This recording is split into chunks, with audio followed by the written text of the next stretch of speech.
السلام عليكم ورحمة الله وبركاته. معاكم شيماء مصطفى من قناة شيماء للمشغولات اليدوية. احنا الفيديو اللي فات عملنا الوحدة المربعة دي، هسيب لكم الرابط في صندوق الوصف. النهاردة هننفذ منها شنطة، هي فكرتها سهلة وبسيطة، وهوريكم ازاي هنشبك الوحدات مع بعض علشان نطلع بشكل الشنطة. هجيب كده اول وحدتين، هجيب كده الظهر على الظهر كده بالطريقة دي وهظبطهم مع بعض. انا هدخل كده يا بنات في الزاوية هنا والزاوية برضو في الظهر كده، وهسحب طرف الخيط وهعمل غرزة سلسلة، وهدخل في نفس المكان اعمل غرزة حشو، واخد غرزتين سلسلة، وهسيب غرزة، وفي الفراغ اللي بين الغرزتين هدخل واعمل غرزة حشو واخد غرزتين سلسلة، وفي الفراغ برضو اللي بعد الغرزة التانية هعمل غرزة حشو واخد غرزتين سلسلة.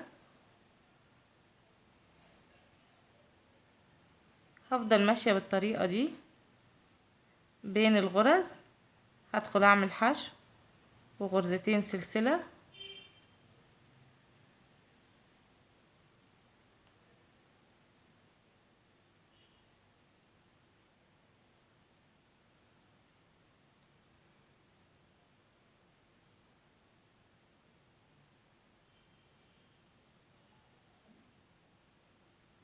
لحد ما وصلت للزاوية التانية. برضو هدخل كده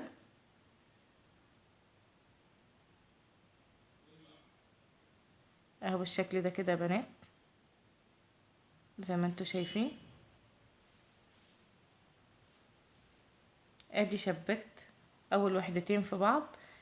انا عايزة عرض الشنطة هيبقى 3 وحدات جنب بعض، فانا مش هقص الخيط، هجيب وحدتين تاني واحط الظهر برضو كده، واحط الزاوية على الزاوية واكمل شغلي. هاخد غرزتين سلسلة، وهاجي في الزاويتين هنا هدخل كده واعمل غرزة حشو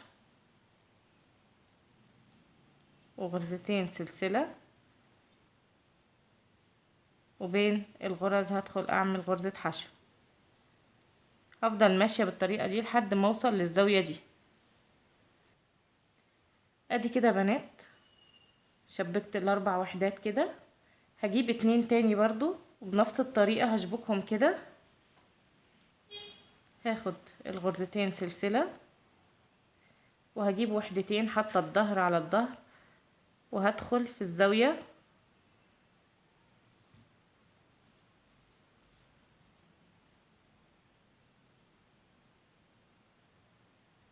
واسحب الخيط واعمل غرزة حشو واخد غرزتين سلسلة، وبين الغرز هدخل واعمل غرزة حشو واخد غرزتين سلسلة،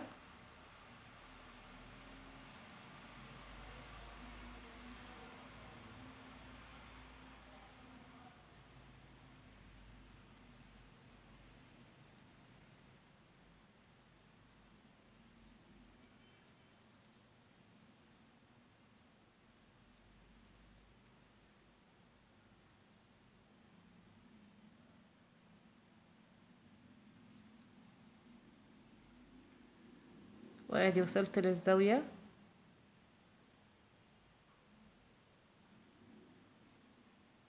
وبعد كده هرتفع غرزة سلسلة وهلف كده الشغل زي ما انتوا شايفين كده بنات.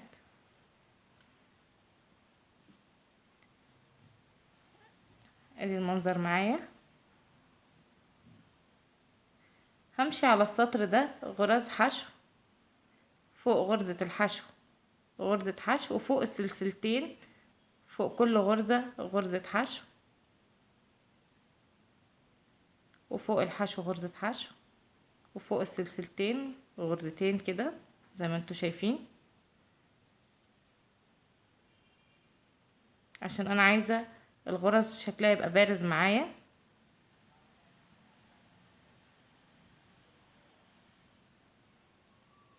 لحد ما اخلص السطر كله.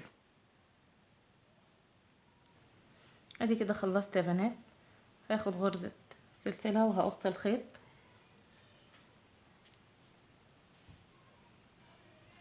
وبرضو هنضف الخيط كده من الظهر اول باول معايا. بدخل كده تحت الغرز،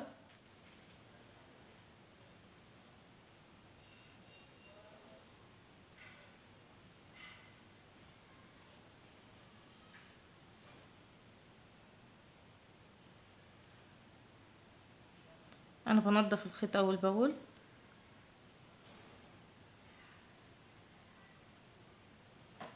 والزيادة طبعا هشيلها.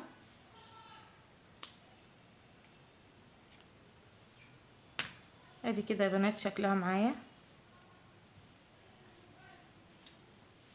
بالشكل ده كده. عشان اركب 3 تاني، عشان وش الشنطة 9 قطع بنفس الطريقة اللي عملت بيها السطر ده هعمل بيها السطر ده. هجيب كده طرف الخيط واعمل عقدة البداية،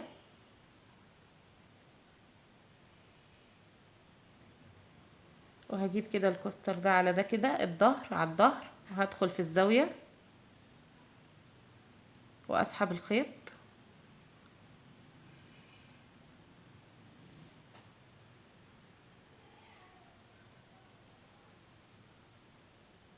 واعمل غرزة سلسلة، وادخل في نفس المكان اعمل غرزة حشو، وبعد كده اخد غرزتين سلسلة. وطبعا طرف الخيط بتاع البداية معايا هشتغل عليه، وبين الغرزة هدخل اعمل غرزة حشو، وبعد كده غرزتين سلسلة، وبين الغرز هدخل اعمل غرزة حشو، وبعد كده غرزتين سلسلة،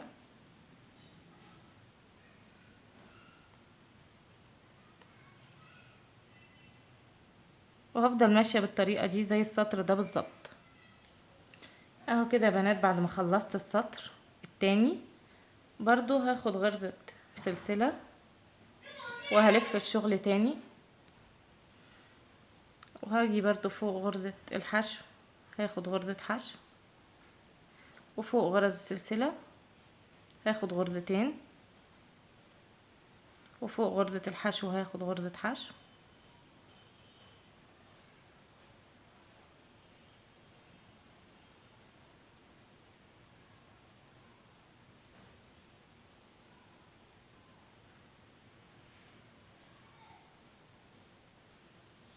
زي السطر اللي فات بالظبط بنفس الطريقة علشان يبقى السطر بارز معايا زي كده.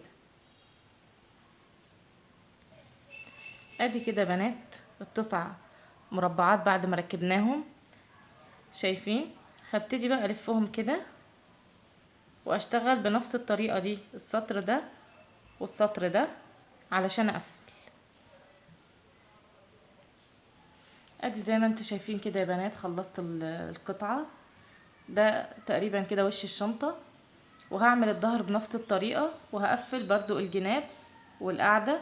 الجناب الجنب ده هيبقى من هنا 3 وحدات، والجنب ده برضو 3 وحدات، والقاعدة 3 وحدات، وظهر الشنطة هيبقى 9 وحدات بنفس الطريقة. هخلصها علشان ما اطولش عليكم الفيديو واوريكم هنكمل ازاي مع بعض. انا كده بنات بعد ما خلصت تشبيك الوحدات، هنا في الجنب ده 3 وحدات، وفي الجنب التاني برضو 3 وحدات، وفي القاعدة 3 وحدات، وفي الوش هنا 9، وفي الناحية التانية 9. تمام كده. هاجي بقى عشان اقفل الشنطة من فوق، هاجي هنا كده في الغرزتين اللي هما بتوع الزاوية بتوعة الجنب، وهجيب الخيط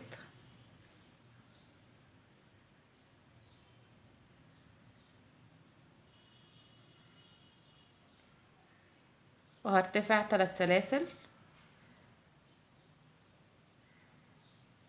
وهلف الخيط على الابرة وهدخل اعمل عمود، وهطلع من حلقتين واسيب حلقتين على الابرة، وهدخل اعمل عمود تاني، هطلع من حلقتين، وكده معايا 3 حلقات. هعمل عمود تاني، ادي كده معايا 4 حلقات. هعمل عمود تاني وهخرج من حلقتين، كده معايا 5 حلقات. هعمل العمود الخامس والاخير، كده معايا 6 حلقات على الابرة. هلف الخيط واخرج منهم كلهم واعمل غرزة سلسلة، وهاجي هنا برضو في الفراغ كده هعمل برضو غرزة الكلاستر. ادي اول عمود مش هقفله، وادي تاني عمود،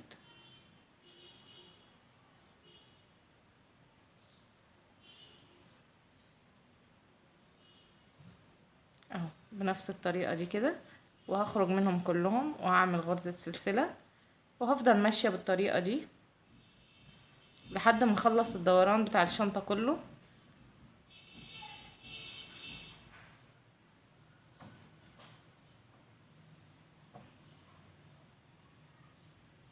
اهو بالشكل ده كده يا بنات.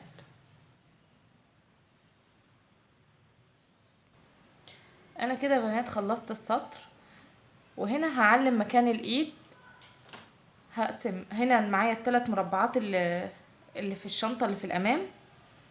هعد اول مربع الغرز بتاعته طلعوا 8، هقسمهم، هحط مارك بين الاربعة والاربعة.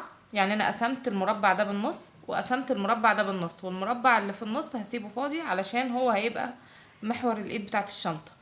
وفي الناحية التانية عملت نفس الكلام. هكمل شغلي عادي زي انا كنت ماشية بنفس الطريقة لحد ما اوصل للمارك هنا. هرتفع كده 3 سلاسل وهعمل غرزة الكلاستر.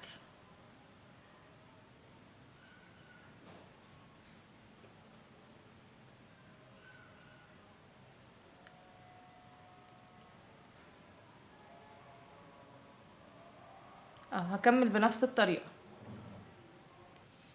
انا كده بنات وصلت للمارك وعملت الغرزة، وارتفعت 150 غرزة سلسلة علشان اعمل الايد بتاعت الشنطة. وهاجي في المارك التاني هعمل الغرزة بتاعتي.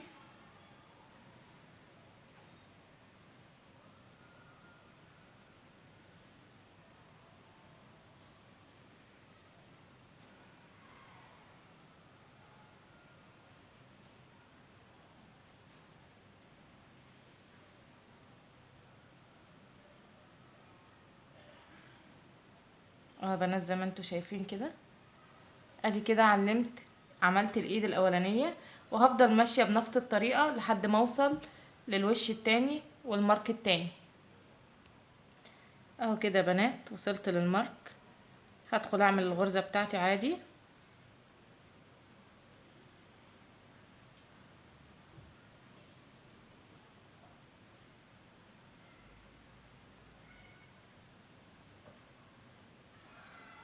وهرتفع 150 غرزة سلسلة.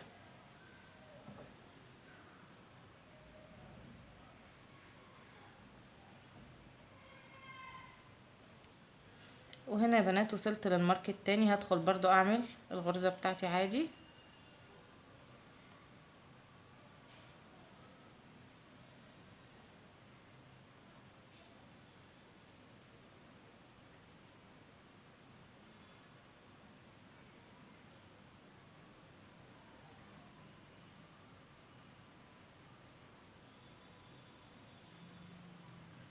وهكمل لحد اخر السطر هنا كده.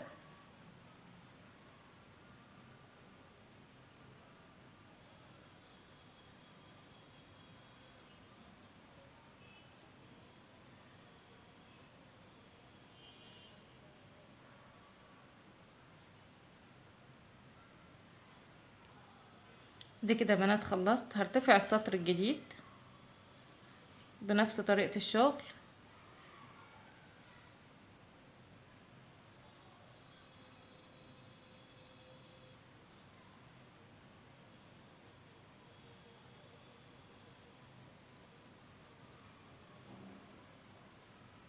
لحد لما اوصل للايد بتاعت الشنطة عشان ارتفع عليها.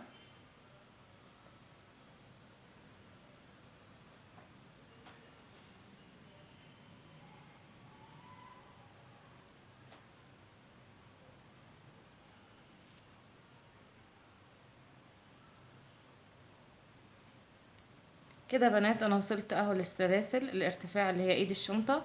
هاجي فوق كل غرزة سلسلة هعمل عمود